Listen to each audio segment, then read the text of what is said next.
Okay friends, welcome to part 3 of our video presentation on chapter 7. In this particular part we will talk about various B2B applications and various examples of companies implementing a particular B2B model over the internet. But before we do that, before we talk about various B2B applications and scenarios, we'll say a few words about the worldwide internet usage statistics. I think up until recent times, you would see that most of the internet users, meaning most of the people who buy something online, they would usually come from Europe and North America. But as you can see from this chart, things are changing, and more users, they're coming from internet users. They're coming from other parts of the world. Asia is quickly becoming the #1 source of internet users, especially when it comes to the the dynamics, the growth dynamics. And you probably understand why, because Asia is the region of the world that contains most of the world's population. I mean, China alone has more than 1 billion residents living in the country, and with China's economy gaining momentum and various rural areas of China becoming connected to the internet, there is simply that explosion in growth of internet users in China and also across Asia. And if you add to that like some other parts of the world which have relatively high population and also high population growth rates, like for example Middle East or Latin America, you will see that the focus, it looks like the focus of many of the existing internet companies will be switching towards those regions. And you already can see a lot of the happenings, a lot of the dynamics happening with that kind of switch, where the focus is switching from European and North American countries or continents to Asia and Latin America. Like for example, eBay, Facebook, all of those guys, they're increasingly trying to become more active and more established in China, in India, in the Middle East.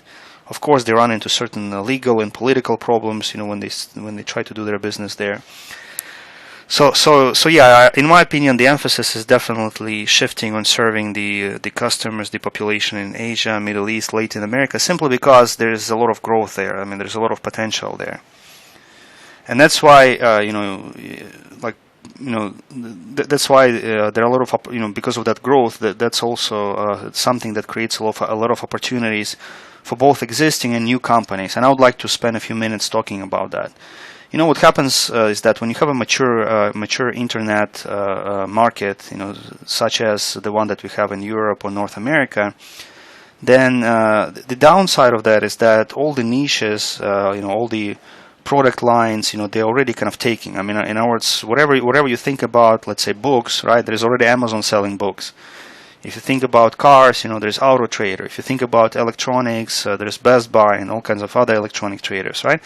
Or eBay, Amazon, they also sell electronics. So it's very hard to find a niche. Now, in the regions of the world where there is a high growth rate, there is still a lot of room for establishing new companies. And the good thing is that since those markets are kind of lagging behind a bit the internet market of North America and Europe, the good thing about this is that sometimes you don't have to reinvent the wheel. You don't have to invent any new models or new companies. You just translate whatever worked really well, in the more established markets to less established, and high growth markets. So just to show you a few examples, something that I had a direct experience with.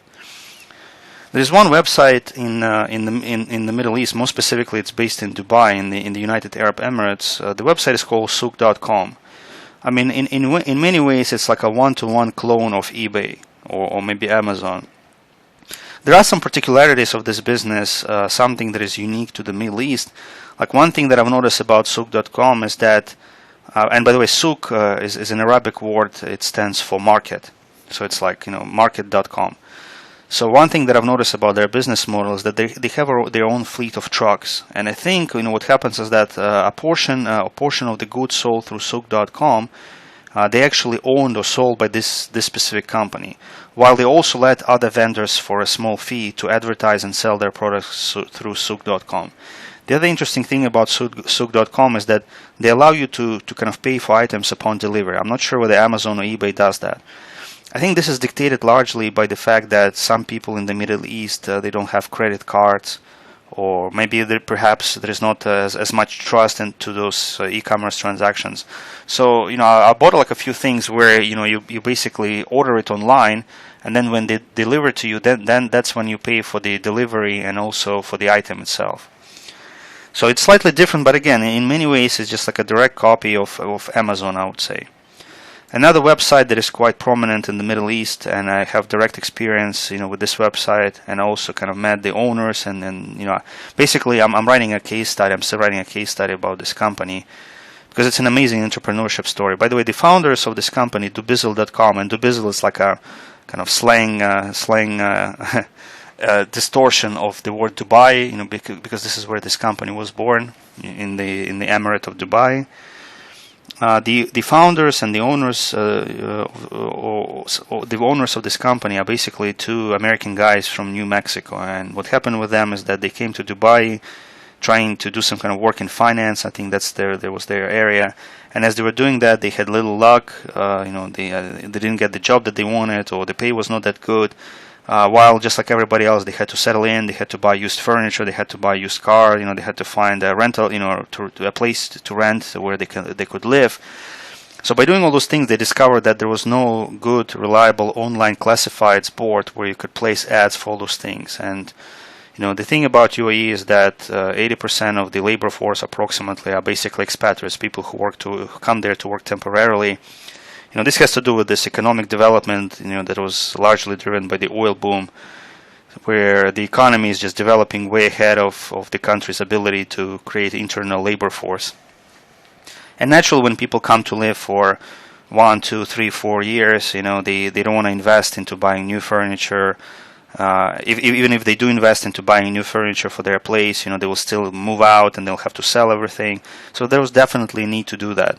Again, there was nothing new about this model, because when those two guys, established this company, there were all kinds of classifieds around the globe.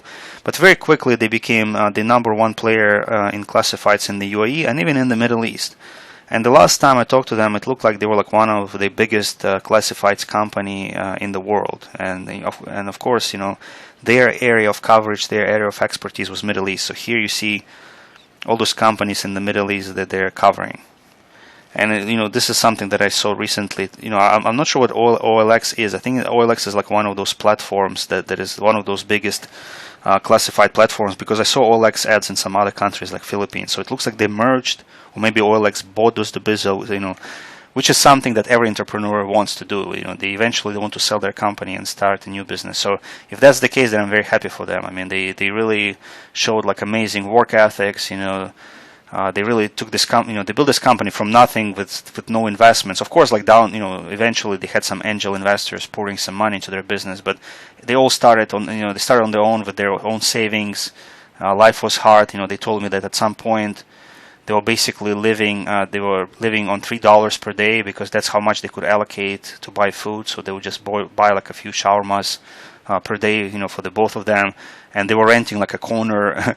In the room that was a part of the apartment that was rented by another guy. So basically they were renting like a portion of the room just to sleep, and that's how limited their funds were. But nevertheless, they pulled it through, and that's why I'm kind of interested in this story, because it's an amazing entrepreneurship story. So once again, you see, there are a lot of classifieds out there. Dubizzle was started way before Craigslist was started, so it was just a matter of finding this opportunity and translating what already worked in existing markets, established markets, to the market of the Middle East. Another, just like we'll come back to this example, Alibaba, you probably heard about that. This is like a eBay of China, and the company went public recently, and the guy, who is behind this company, I forgot his name, unfortunately, but he's becoming famous because of the sale. I mean, he made like $50 billion of net worth. And you know why? Because there's just so much production, there's so much trading related to China. I mean, most of the items that you see in stores, even here in the United States, like Walmart or Best Buy, they're all manufactured in China. So China is a great place for establishing a business like that. Now, this specific business is like, it's a combination of B2B and B2C. B2B means business to business. So as you can see, like from the title, it says manufacturers, suppliers, importers. a lot of companies that sell their stuff through Alibaba, they're basically selling in high volumes. Those are manufacturers of Chinese, of clothing, electronics, and various other items in China. And basically, they're using this website to sell their items in bulk to stores, to retailers, to importers across the globe. So B2B means it's a platform, it's an online platform that allows businesses to buy and sell from each other. So I would say Alibaba has a very significant B2B portion to it. Again, if you think about it, Alibaba, it has some uniqueness in the way the business, the website is set up. But at the same time, I mean, it looks like an 80% replica of eBay. Again, it's just a matter of finding this opportunity, and in my opinion, China is a great opportunity for a business like that, and then just implementing this opportunity. And still, the market, the internet market in Asia, Middle East, Latin America, they're all still growing. So I'm sure there's still a lot of empty niches. The kind of niches that are already taking in North America and Europe, but that are still free in those markets. So if you have any ideas, then think about Asia, because that's where a lot of market will be, and already is, as you can see from that stats that I showed you a bit earlier. I think the stats may be a bit outdated, but even here, even in these numbers, you see that Asia alone seems to be ahead of Europe and North America combined, right? And if you add Latin America and Middle East, then you see like that the market is definitely switching. And I think that right now Asia has even more users than this.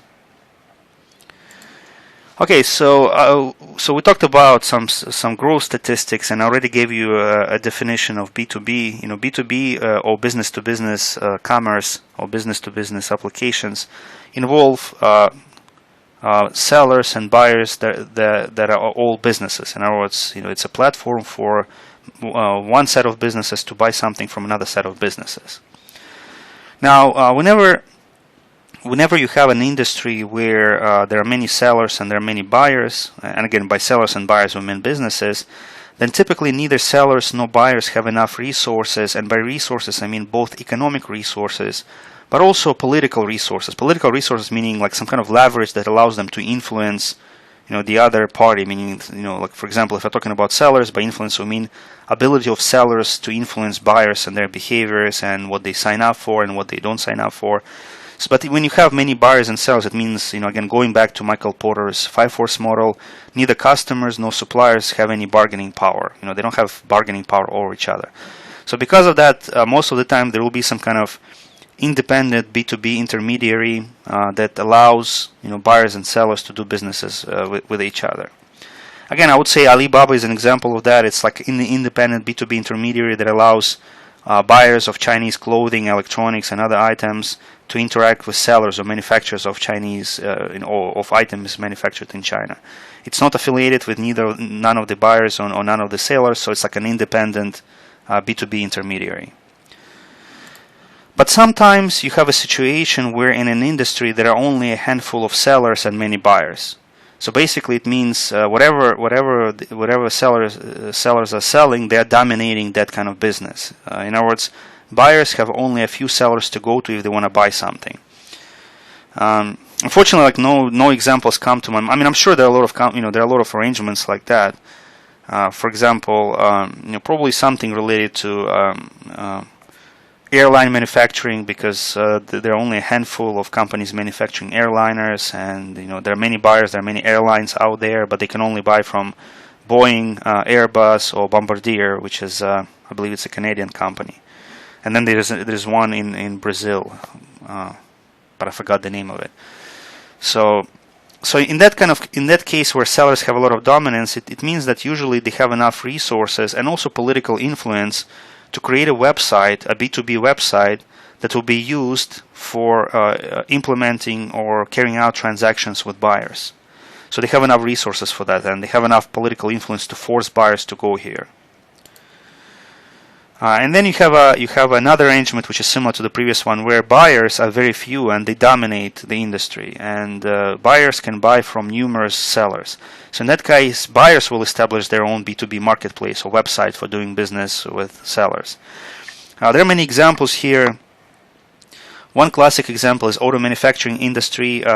During the heydays of e-commerce and .coms, a lot of auto manufacturers, including U.S. manufacturers, they started establishing those marketplaces. The way auto manufacturing industry works usually is that an auto manufacturer such as Toyota or Ford, they work with a number of suppliers that supply specific parts that are used in assembly of a particular car model. Let's say there will be like a supplier or seller of brakes or windshields, of tires, and all those guys will basically work with a particular big auto manufacturer to supply all those parts so they can build their car models. So auto manufacturers did that, and to them it was not only a tool for kind of streamlining those transactions, it was also a tool for exerting or influencing those sellers with the ultimate purpose of driving prices down. Basically, when they created those marketplaces where numerous suppliers can register and bid for business, for contracts with auto manufacturers, when they did that, at first sellers, they found it to be very useful, and they found it to be a great opportunity. Because indeed, if you're a small company manufacturing, I don't know, windshields or brakes, if you win a contract from Ford, like a giant company like Ford or General Motors or Toyota, then you're all set. You don't have to worry about marketing or selling things to anybody for many years, because you will keep just fulfilling the contract that you signed for. However, the downside of that, of joining that particular marketplace, is that buyers, like car manufacturers, they will attract a lot of suppliers to join the marketplace so that they have options.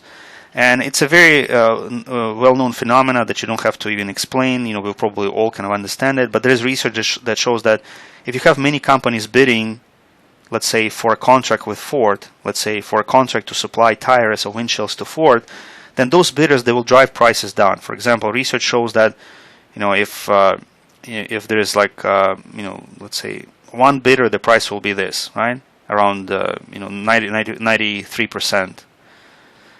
If you have 7 bidders, the average price will go down. So basically what it means is that the more companies bid, the less is the price. And of course, if you're one of the suppliers, you don't want the price to go down because of bidding.